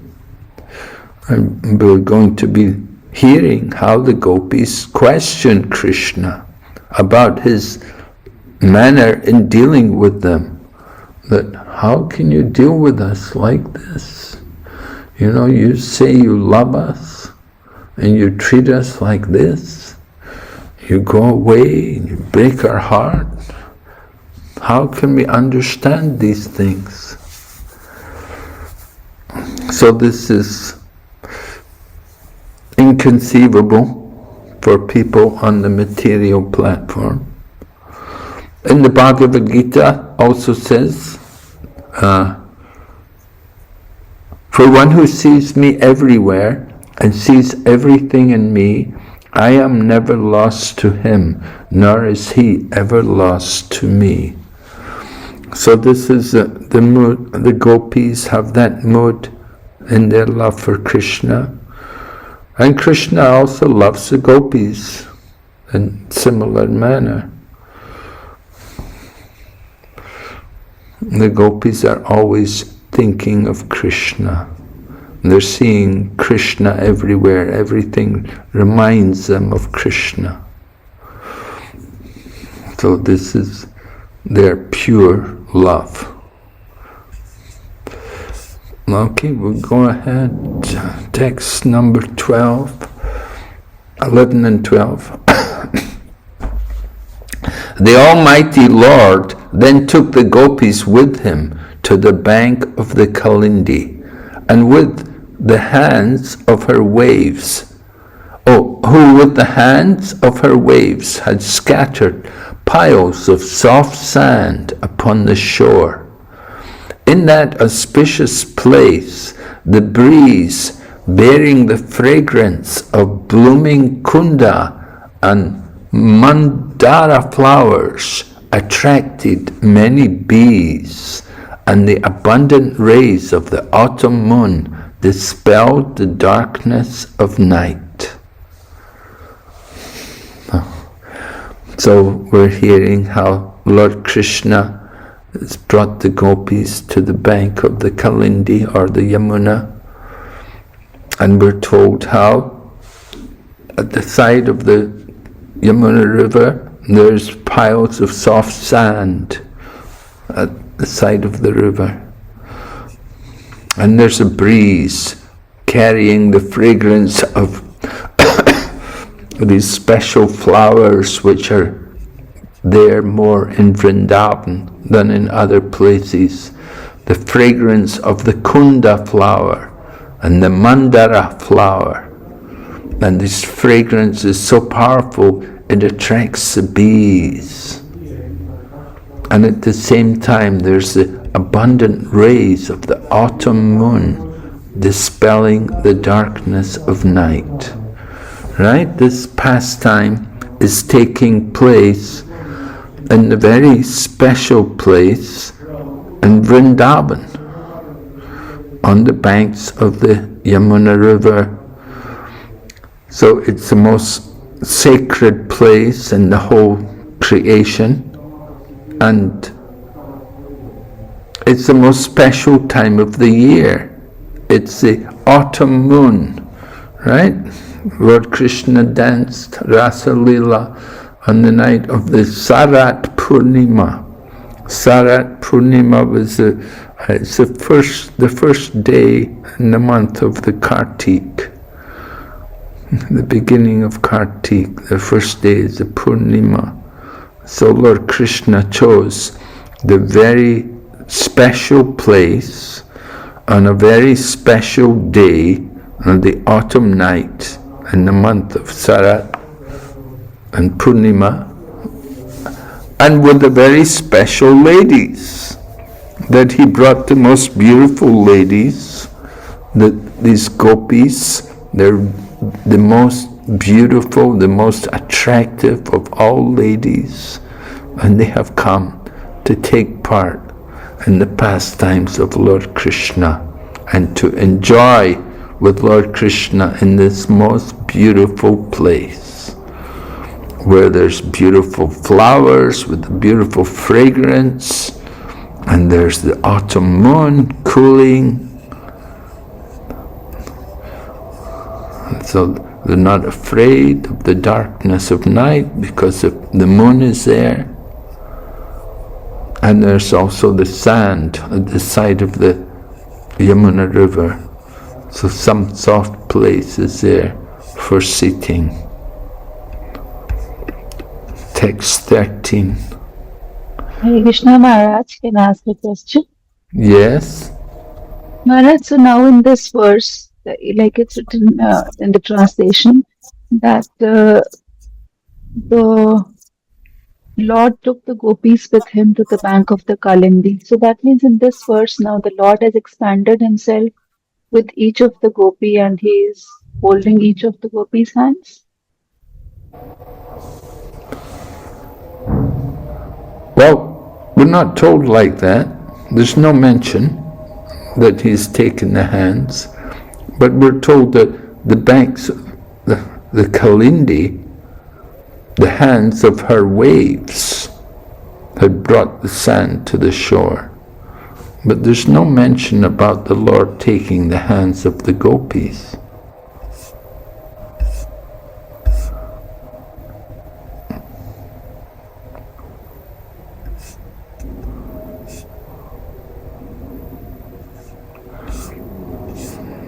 Maharaj, earlier one of the Maharaj, I forgot his name, he had shared with us the commentaries of Vishnu Chakravarti Thakur and Jiva Goswami and Sanatan Goswami. So in those commentaries, like I was just going through them as you were explaining side by side, it mentions that from Maharaj. Just wanted to confirm that. It mentions that in someone's commentaries, huh? Yes, Maharaj. Well, I don't see any reference here in Srimad Bhagavatam. Anyway, of course, they have the right to comment like that. Thank you, Maharaj.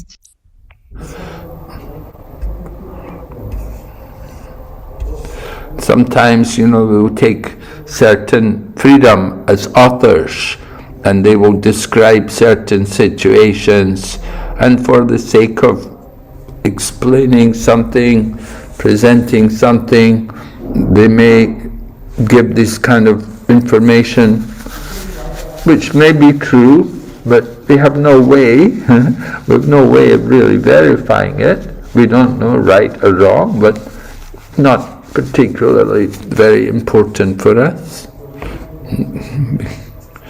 Yeah, it could be taking their hands. Lord Krishna can expand himself if he wants and take the hand of each of the gopis. Certainly he's in the hearts of every gopi. So if he wants, he can also be outside and he can also hold their hand and bring them. Thank you, Maharaj.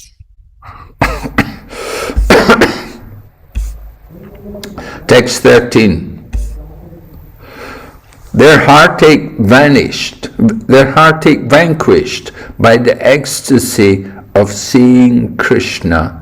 The gopis, like the personified Vedas before them, felt their desires completely fulfilled. For their dear friend Krishna, they arranged a seat with their shawls, which were smeared with the kumkum powder from their breasts. So here we're told how the gopis take their shawls. Now, there's many gopis, and they each have their shawl, and they're each putting their shawl down for Lord Krishna to arrange a seat for him. So the gopis are feeling very happy. It says their desires completely fulfilled. So this is the nature of the reunion, the coming again to be with Lord Krishna. They're forgetting all the suffering which they had gone through, and they're appreciating, they're enjoying just being with Krishna, and they want to even use their own shawls to make a seat for Lord Krishna.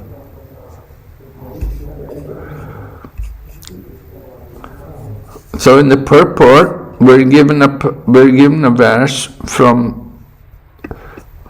the 87th chapter. The personified Vedas are praying that these women fully absorb their minds in meditation on Lord Krishna's powerful arms, which are like the bodies of great serpents. We want to become just like the gopis and render service to his lotus feet. So the personified Vedas are praying in this way. We want to become just like the gopis. They're fully absorbed in meditation on Lord Krishna. His powerful arms are like the bodies of great serpents. So the personified Vedas, the Shrutis, had seen Krishna during his appearance in the previous day of Brahma and had become full of his most intense desire to associate with him. In other words, they desired also to associate with Lord Krishna. So in this kalpa, they became gopis. And since the Vedas are eternal in human society, the Shrutis in this kalpa also become full of desire for Krishna, and in the next kalpa will also become gopis. So this is Vishwanath Chakravarti Thakur's information telling us about how the personified Vedas also become gopis, and they're also able to take part in these pastimes with Lord Krishna.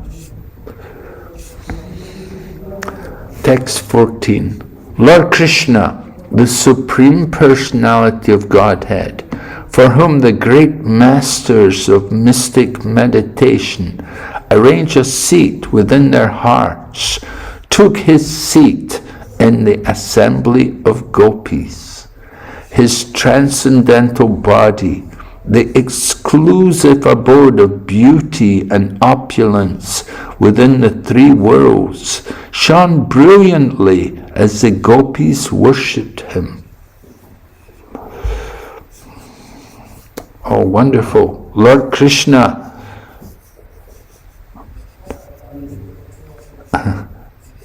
the yogis are meditating on him within their heart.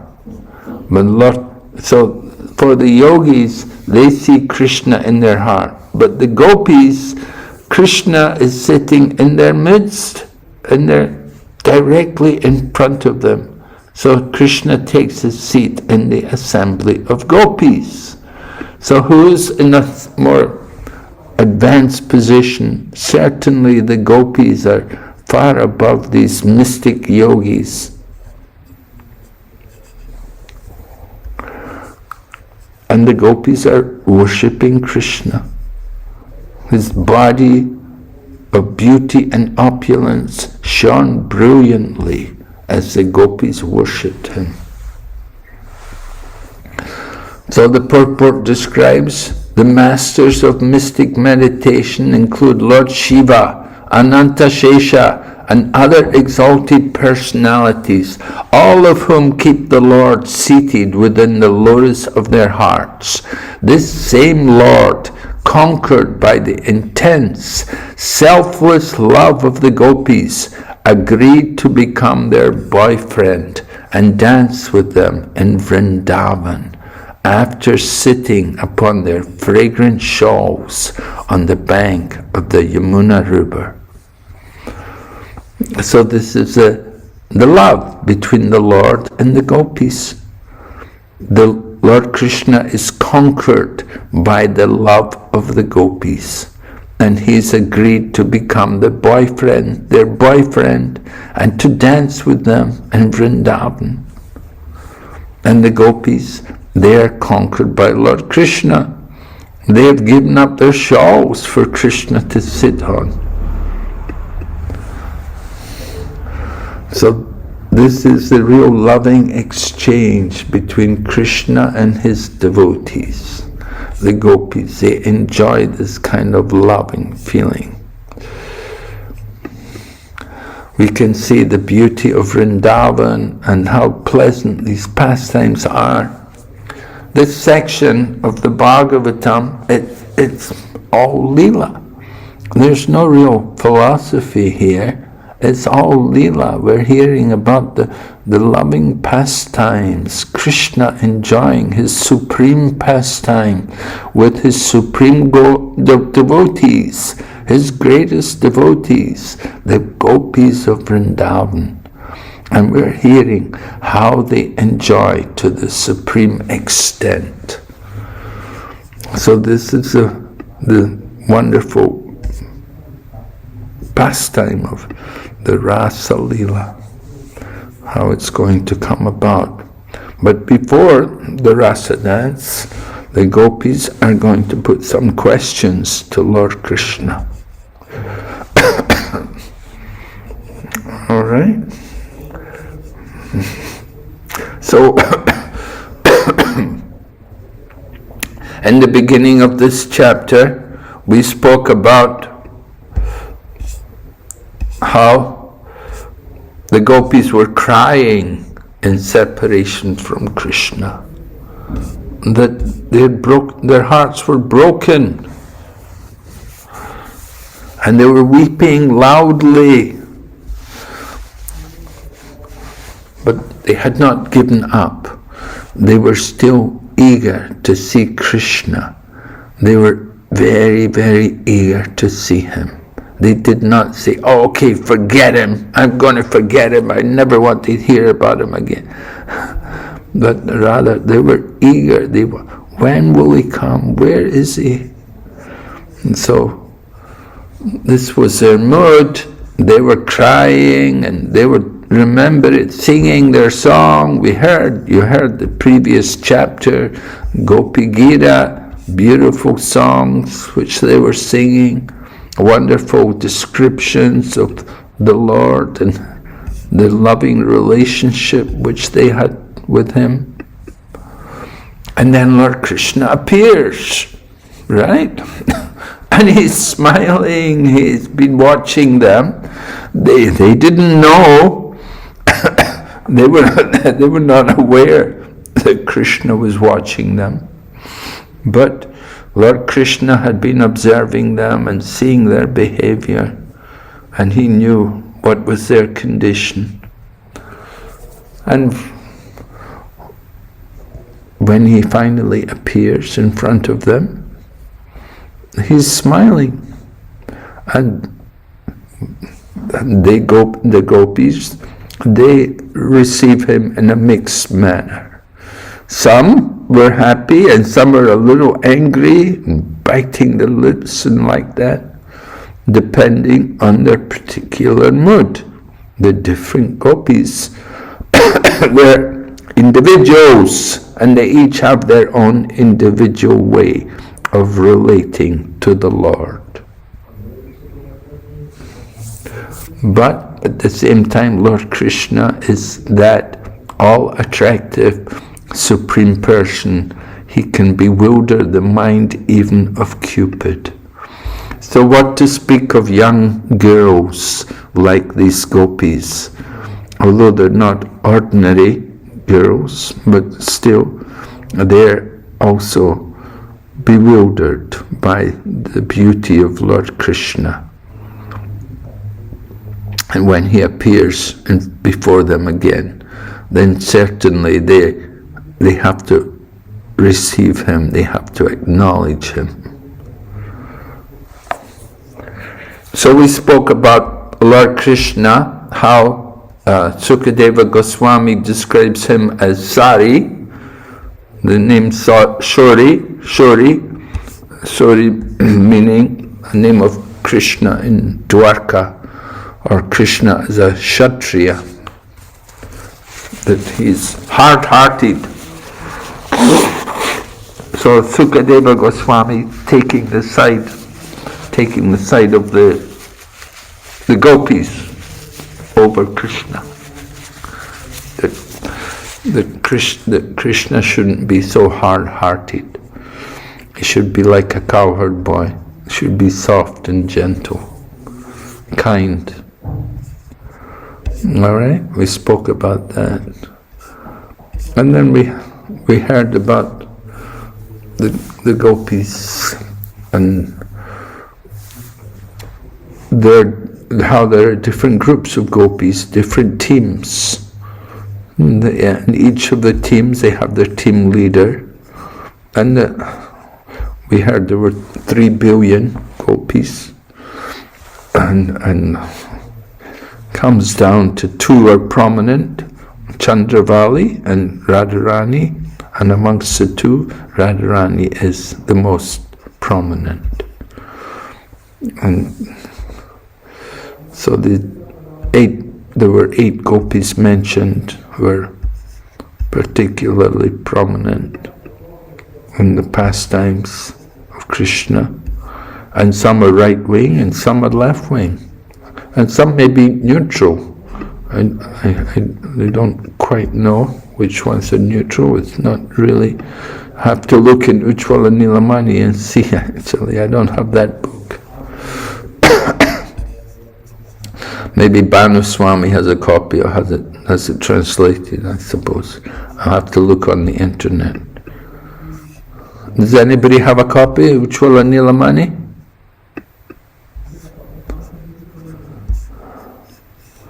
No? Okay. So, anyway, we spoke about the different moods of the different gopis, how they each have their own particular way of dealing with each other. And we heard about how some gopis, one gopi is taking Krishna's hand between her palms, and another's placing his arm on her shoulder. What would you think of that, huh? If some woman took your arm and put your hand on her shoulder. Another gopi took the betel nut in her joined hands, betel nut that Krishna had chewed. And another gopi put his lotus feet on her breasts. So these are very special dealings between the Lord and his devotees. Then we're told about other gopis loving anger. And she's staring and frowning eyebrows. Just by their glance, you can tell when people are pleased. If someone's not pleased, especially a woman, if they're not pleased, you can tell just by the look on their face. And another gopi, she's like a mystic yogi. She's absorbed in just looking at Krishna. And this way different gopis are relating to Lord Krishna. And the most fortunate of all, Srimati Radharani. We're told, I think in Vishwanath Chakravarti Thakur's commentary, he describes the different devotees who were doing these things.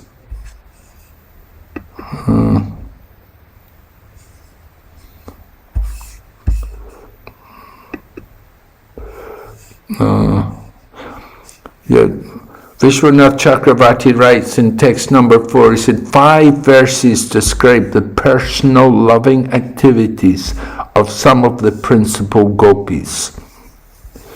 One gopi held Krishna's right hand in hers.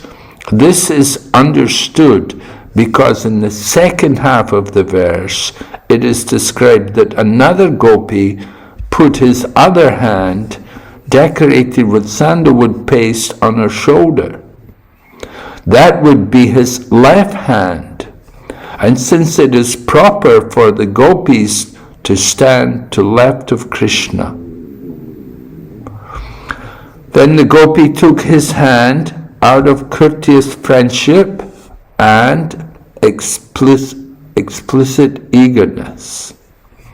And because of the reverential touch of the gopis, it can be understood that she was one of the subservient group. Dakshina, fully surrendered to Krishna, thinking herself as belonging to Krishna. So that is the nature of the right-wing gopis. They have the feeling that they belong to Krishna. And because she is mentioned first, it may be concluded that she was senior-most of that group, meaning she is Chandravali. The other gopi, characterized by a slightly reverential embrace, was an independent lover of the submissive group, with explicit expression of affection. This is mixed with reverence. That gopi was Shama, who is a member of the friendly group to Radha. And then text number 5, one gopi took Krishna's chewed tamula in her folded hands. She was a member of the Dakshina group, dependent with friendship almost of the Dasya mood. Another gopi took Krishna's right lotus foot and placed it on her breast while sitting on the earth. Supporting himself with his left arm on the shoulder of a gopi, he was standing on his left foot. The seated gopi was of the Dakshina group, dependent with Dasya, almost of friendly mood. You said earlier that Shama was in the Chandravali's group, right wing. Now you said that it is Radharani's group, Samala. Shama. But Shama means Samala. Here it is in our book. It is written Shamala. Is it both are same, Samala and Sama, or they are different? I don't. We have to check on this. I'll have to check on this copy which I have of the translation has not been edited very well, so there may be some mistakes in it. In the same sentence in the bottom of the line, he says, Sakhis of Chandravali, Padma and Saibya. Shamala belongs to that group. Yes, Shamala, but here it says Shama. No, Shama. Yeah, that gopi was Shama, and it said she was a member of the friendly group to Radha. So, Oh, Sim, that means Sim is different than Samala. yes. Samala is in the Chandravali group. Because, right? So the seated gopi was of the Dakshina group, dependent, meaning she was dependent, with servitude, almost of a friendly mood. Both were reverential, thinking of themselves as belonging to Krishna. They were Sakhis of Chandravali, Padma and Saibya. So, the Sakhis, Chandravali, Padma and Saibya, they're one group. And then it says one gopi, arching her brows like a bow, helplessly subject to the anger of love, aimed arrow glances at Krishna as if to shoot him. O leader of rogues, you have been completely you've been completely successful in administering the hala poison of prema to me. Why are you again approaching me to burn my life airs, which have almost left my body already? I can understand very well who you are. This was the mood she revealed as she glanced upon him. She bit her lips, hiding them with her hands as an expression of anger. This gopi exhibited jealousy, mana, arising from madhusneha, thinking of Krishna as hers.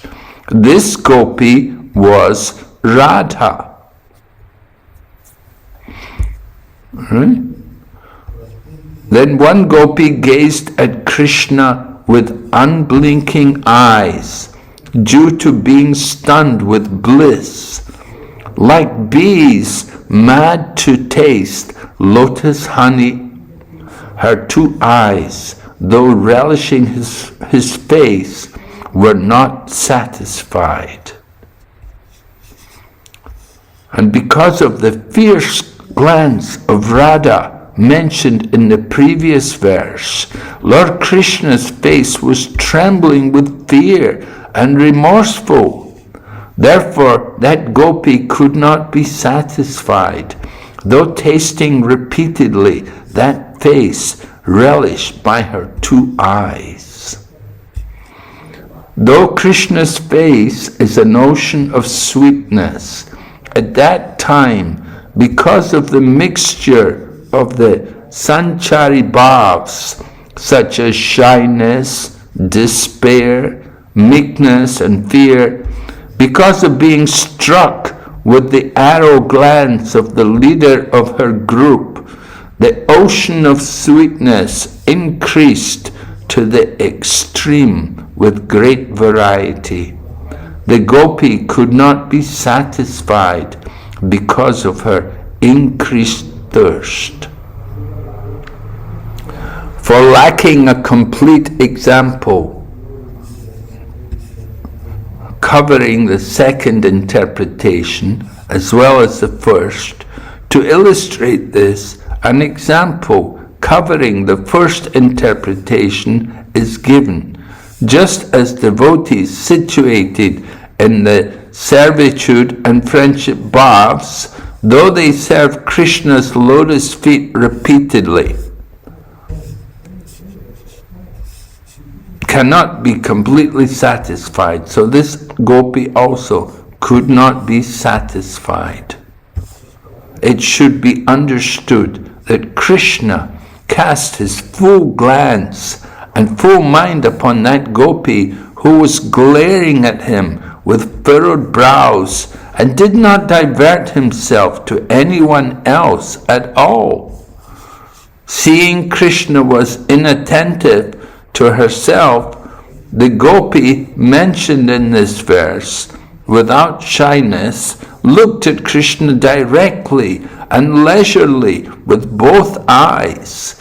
In other words, that gopi pouring down arrows of glances at Krishna, Radha, was the most fortunate in all ways. Then text number 8, one gopi, understanding that Krishna was fickle, and even if he comes will go away, took him into her heart, thinking he would escape through her eye holes. So she closed her eyes. Her body erupted in goosebumps because of the unobstructed enjoyment of union with Krishna. And she stood there in a pose of embracing Krishna to her chest with her arms. Her sense control being absent due to intense thirst at the end of long separation, and her shyness absent due to outsiders not gazing on her.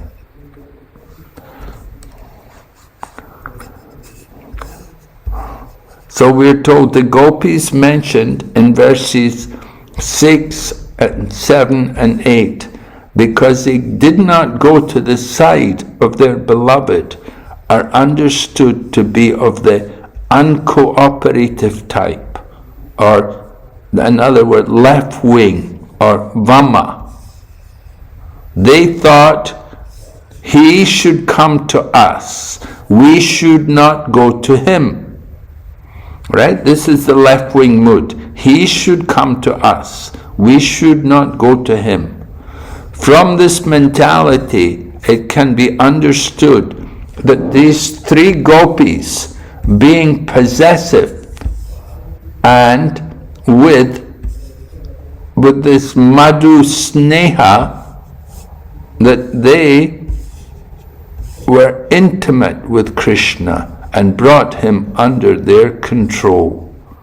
Among the three, the gopis mentioned in verse 6 is Radha, the leader of the best group. Those mentioned in verse 7 and 8 are her Sakhis. And according to Vishnu Tosani, the gopis mentioned in verses 4 to 8 are Chandravali, Shamala, Saibya, Padma, Radha, Lalita, and Vishaka. Bhadra, the eighth gopi, is mentioned in the Vishnu Purana, where it says one gopi, looking at Krishna, became joyful and began to sing his name repeatedly. She could say nothing else.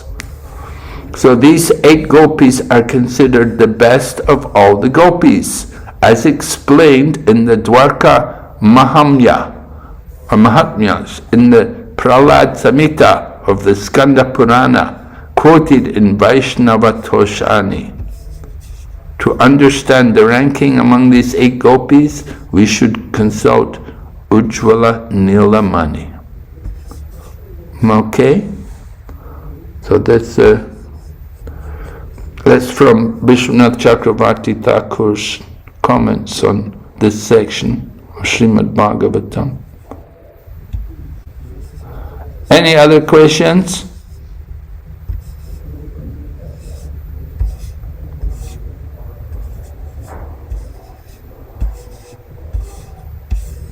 Pranam, could we get a chance to read also? Sorry? Could we get a chance to read also while you can explain the tattva? Yes. Okay. What do you want to read? No. Maharaj, I can clarify. Normally, we have reading order defined among the students. So, in case instead of you reading the translation, if you would want us to read it, we could also read it. I think Mataji, that's what you hinted.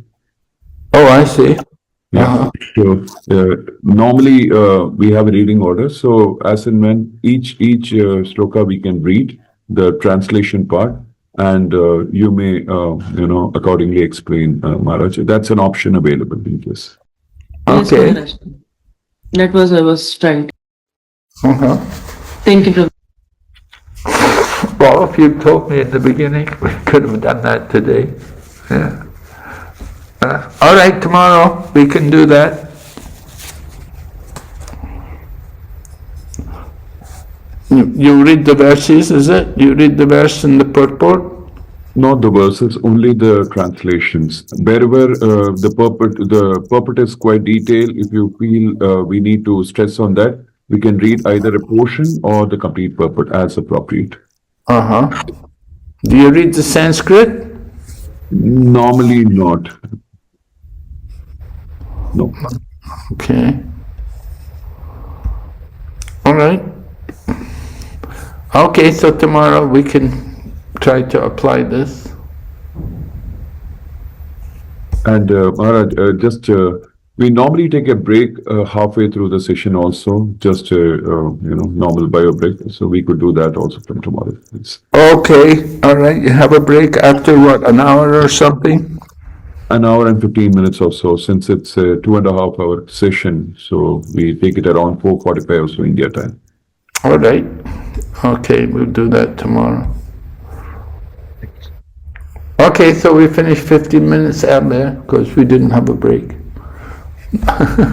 Okay. Thank you, Maharaj. Hare Krishna. Okay, so we'll see you tomorrow. Can I ask you one question? I know we have little time. Okay, go ahead. What is your recommendation in how to read 10th Canto? Study for ourselves. How to study for ourselves? What is your recommendation? Well,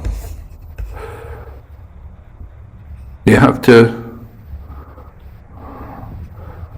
read and read and read it again and again, and the best way to study it is to not only just read it, but discuss it with others and explain what you've read.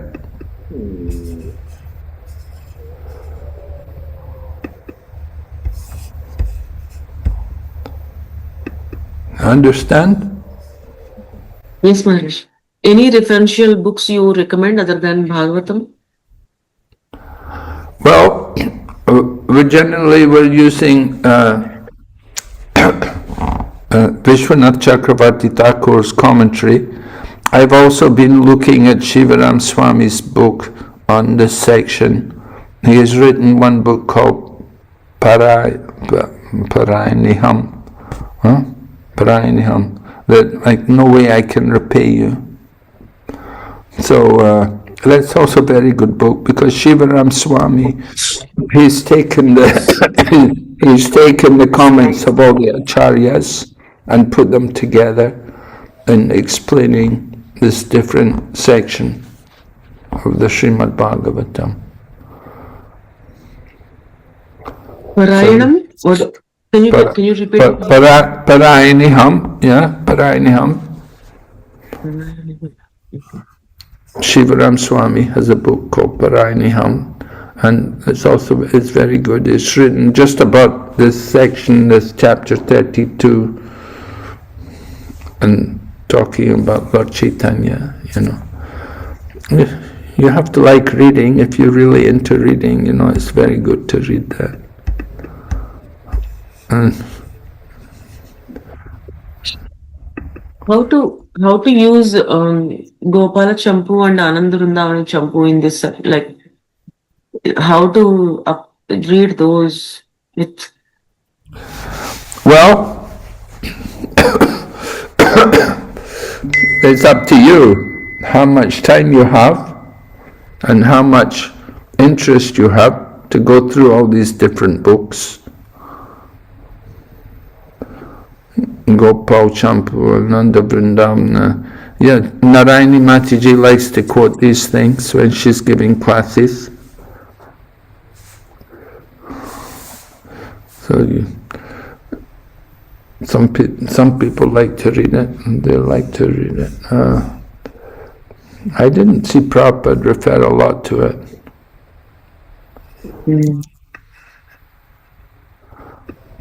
Mainly Prabhupada is following Vishwanath Chakravarti Thakur.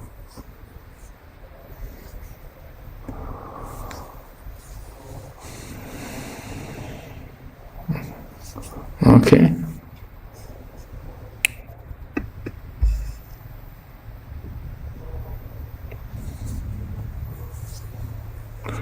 All right, any other question?